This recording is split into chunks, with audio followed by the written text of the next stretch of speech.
checking the sound. It's working. Boy, I got a lot of messages on LinkedIn today. Man, oh man, oh man. Thank you for all the well-wishing. And, I think we're going to have a great day. Chill. My best birthday ever. Somebody asked me why, and I said, because I got a new baby and another one on the way, and it's so fun. She won't call me Grandpa. I insist on Grandpa, not this Nona Papu stuff. No. And so she calls me Pada. I don't know where she got it from. Thanks, Keith. Yeah. While you're well-wishing, come to the birthday party. It's this afternoon at 3 Chicago time. The link is in the WDMA.org, right there, WDMA.org. You just look at the upper corner there. It says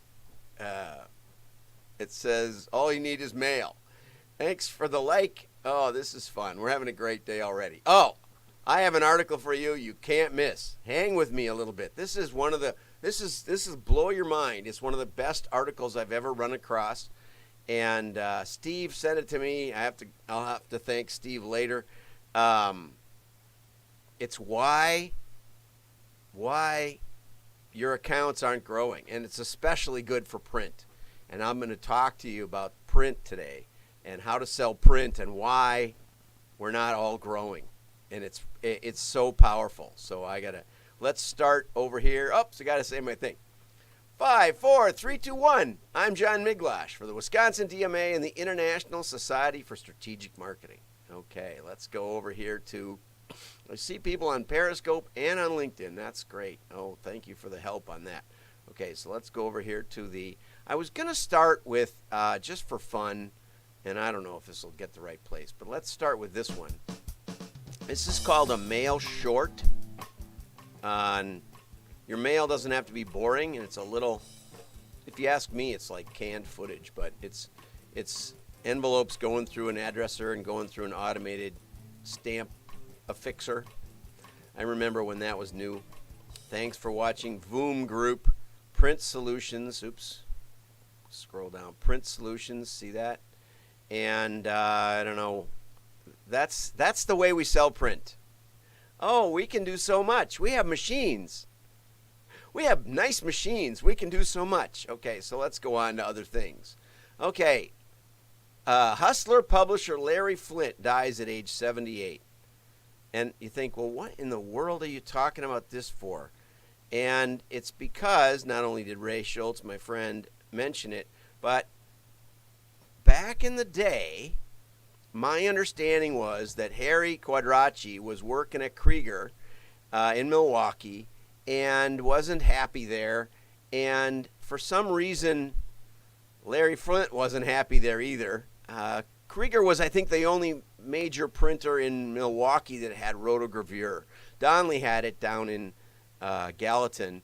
But so Krieger did long runs. And my understanding is that Harry talked with Larry and got a deal, basically a letter of intent from Larry Flynt that said, I will print with you if you get the equipment. And then Harry Quadracci took that letter of intent to the banks and said, I think I should start a printing company, and oh, by the way, I already have a contract ready to go with Larry for X million pieces a year.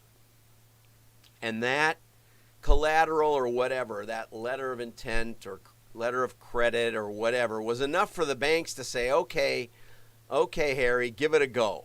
And so Harry and Elizabeth in 1971 founded Quad Graphics. And I believe that I don't know if they're the biggest now that LSC went bankrupt, and I don't know, they were down 29% this past fall, and laid off a bunch of workers and closed 4 plants. But I think Quad, if they're not the biggest, it changes.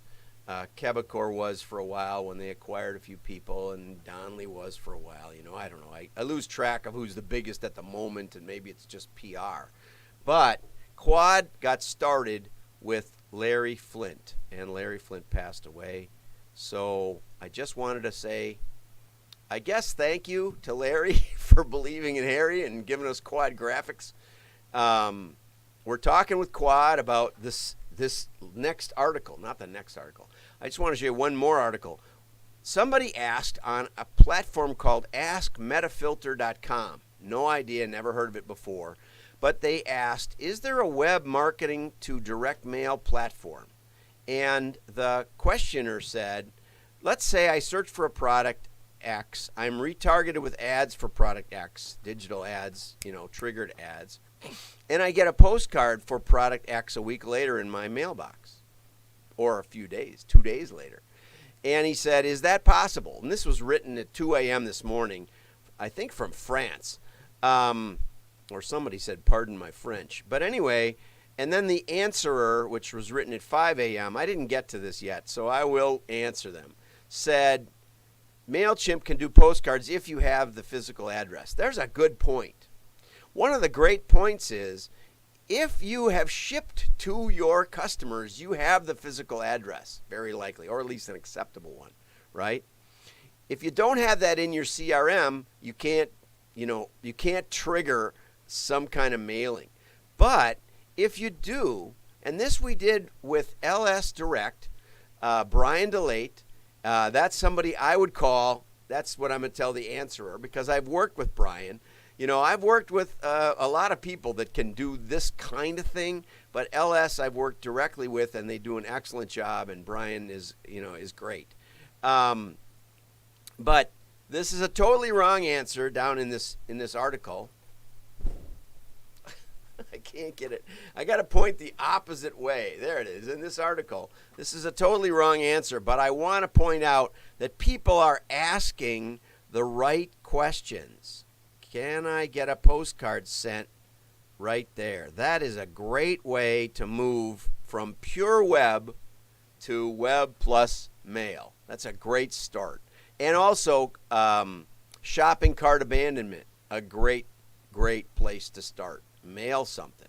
And both of those can be done by triggered retargeted mail. So that's good. Now we're going to get to the meat of today, now that I've wasted 7 minutes. Okay.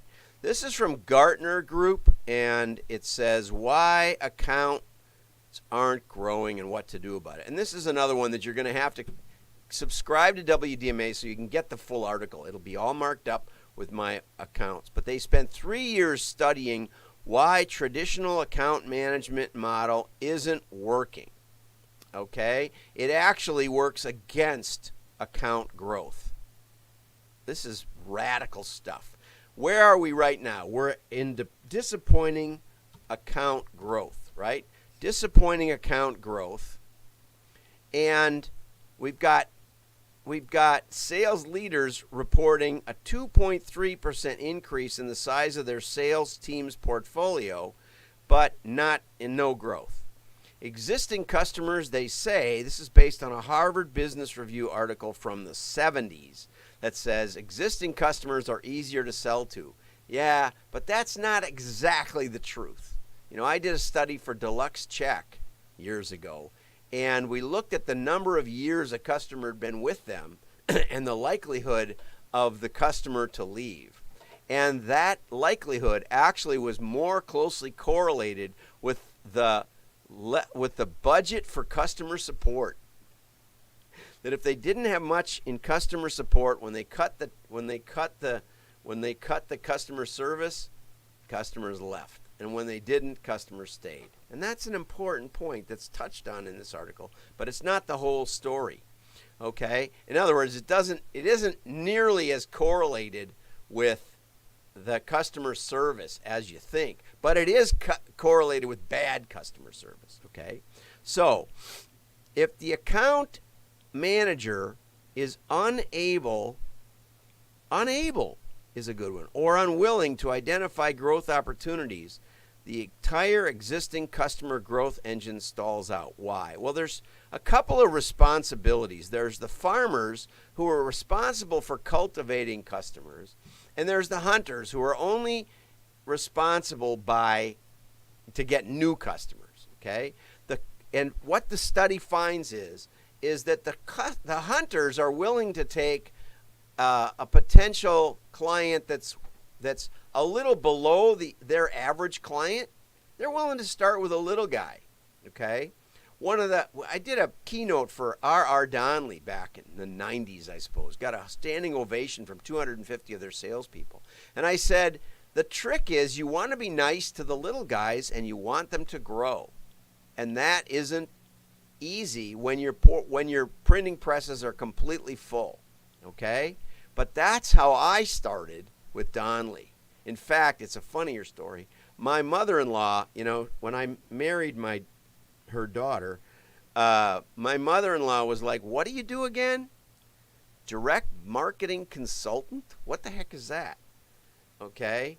But when I said, a couple of years after we'd been married for a few years and, things are working pretty well, a couple of kids maybe, I said, I'm printing with R.R. Donnelly. And her eyes lit up and she said, R.R. Donnelly? Downtown in Chicago? I said, yes, ma'am. Well, then she knew that I was going to be able to take care of her daughter. Okay?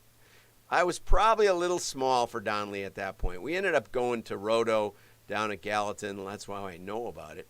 And some other signatures in Glasgow, or maybe I got that reversed. I always got them mixed up. Great fish fry down there in Glasgow. But anyway, catfish. But anyway, the point is that these guys are willing to take on challenges. These guys are challenge averse. And here's why. Because there's a crisscross. The more you want to talk about change in the customer, it's scary for clients, especially scary for managers and for purchasing agents. They're not up for change. The people who are looking for change are the CEO and maybe the CMO, maybe the CFO. But they're looking for growth, right? They want to hear from their vendors about growth. But that's not what the farmers are doing. The farmers are talking about, we're really helping you. We're staying up late. We're burning the midnight oil. Boy, we really worked hard. I'm working with a printer, one of the biggest printers in America, and they gave me that same story. Man, it was almost impossible how we did it. That's good. But watch this. Now we'll go down here to another graph. This is an anti-shrinkage system. Okay? And the traditional system says that if we deliver on our commitments, if we drive product service, if we exceed customer expectations, then they'll come to us and they'll say, what else do you sell? What else can you do for us? And that will expand our relationship with the customer, and that will drive growth. It reminds me of Maslow's hierarchy of cognitive, or a hierarchy of needs. And what's the problem with hierarchies? What's the problem with Maslow? It's still taught in business schools. It's completely false. Even the chimpanzees didn't follow it. But if you read Viktor Frankl, and I'm happy to send you that if you write to me, read Viktor Frankl, you'll find out that no, we're not conditioned to work in that progression. That is not what drives us. That's not what drives the CEO. This is like completely false. Okay? And here's the proof. Here's what the seller thinks. Okay, if we go and deliver way beyond above expectation, if we as a printer deliver way above what they're looking for, we kill it. Well, they'll stay with us forever. And it's the same thing in modeling. I've killed it and killed it and killed it. I've made this mistake for decades. This is why this is so powerful. I personally identify with this, okay? The seller thinks if we deliver above expectation, if we really, really work hard, I can't tell you how many nights and weekends I've spent refining the model, even though the customer didn't look at the model. Did it enhance performance? Probably. I hope so. But the client didn't have all the pieces in place to really know. But I was out here working. And you know what? Service doesn't drive growth. Not that you can have bad service. You boot it a couple times, you might lose the client. Although it's really interesting that you might not, okay? Because here's the likelihood. Low product success and service. Even you don't do very well. You ever wonder why consultants that don't deliver get called back year after year after year? It's because management can say, gee, that was a hard problem. We hired a top consultant and even he couldn't deliver results. Those are the kind of consultants that get asked back. I did for one of the bigger business mailers. I helped them with growth projections, and we hit the numbers, and it all worked perfectly well. And the next year, the list of consultants you can hire came out from the president and the founder. And one of my friends worked there, and he said, how come John isn't on the list? That project he did worked great. And the president said, well, my experience is that most consultants only have one good idea, and we already got his. So even high customer service doesn't necessarily mean that they'll stay, okay? But here's the funny part, right? Here's the funny part. The low might hurt you. Likelihood of retaining account. Likelihood of growth, 0. There's 0 correlation between doing a great job in product service and delivering what you promise in all those below the lines and growing the account. No correlation. No statistically significant relationship. Okay, got that? None. And this is with like 700 purchasing people and buyers and stuff. So this is wasted effort. Wasted effort, the zone of wasted effort. And this is what we all talk about, isn't it? Oh, we did such a great job. Look at this case study. We made them so much money. You know, I had last year, 2020, I had 199% incremental lift on a very statistically valid uniques test. They're not mailing much. They cut their circ on mailing in general. And, you know, they got a high-powered digital guy. Scary times, right? So maybe I was wasting a lot of effort. Okay, well, here's how you grow. This is the interesting part. Confidence in the account team. Okay, does your account team have the ability to spot opportunities? Does your account team have the ability to challenge your customers? To push them to change? Because that's what this is about. And in fact, it may scare your account team. They may say, you know, if we push them to change, if we promise things that maybe we can't deliver, that might scare our clients and they won't even want to talk to us anymore and we'll lose the account. You know what? That's not what your competitors are doing. Your competitors are painting rainbows in the sky of all the great things that'll happen if they work with, if your clients work with them. Just change and you will have the gold beyond the dreams of avarice. That's what your competitors are telling them, okay? Do they care that they don't even understand what you do or can't deliver it? Do they care that the results go to garbage? I had a mailer that did 6 million catalogs a year to their customer file, and that's what one of their board guys told me. What happened? Why did you leave? Because some other vendor was painting the dreams of rainbows about how if you had just one good vendor, things would be better. It would be so much easier for all of your people. Results went to garbage. Did they call me back? No, they don't do that. Okay? This is what drives the growth of your clients. Provided customers with unique, critical perspective on improving their businesses. Does your sales team have that ability? Doesn't matter. We can help you with that. I know this guy that can paint rainbows and actually deliver, right? Expand your team. Help your sales account managers who've become basically farmers. Help them just open the doors and give your customers. Maybe you've got an e-commerce company that's just doing a little bit of mail. That's the most dangerous spot they can be in because it's easy to vaccinate them for mail. You know what a vaccination is? It's a little bit of a disease that triggers your immune system. That's what a vaccination, at least traditionally, this new one is gene therapy, and God help us. But I don't know anything. This is not medical advice. It's just that this is very different from my understanding. But let's say smallpox, cowpox. I know the story. It's historical. A little bit of something like smallpox triggered the immune response. Okay, and a little bit of mail can do that. It's not direct marketing. It's not a vision for a heuristic marketing system. Okay? But this is what you need to be doing. And the funny part is, this is the best part, is that it is at least as likely, this is not a statistically significant difference, it's at least as likely, rather than like just say, well, we got to sell more to our customers. We got to go out there and tell them, we can do so much more for you. What do you got?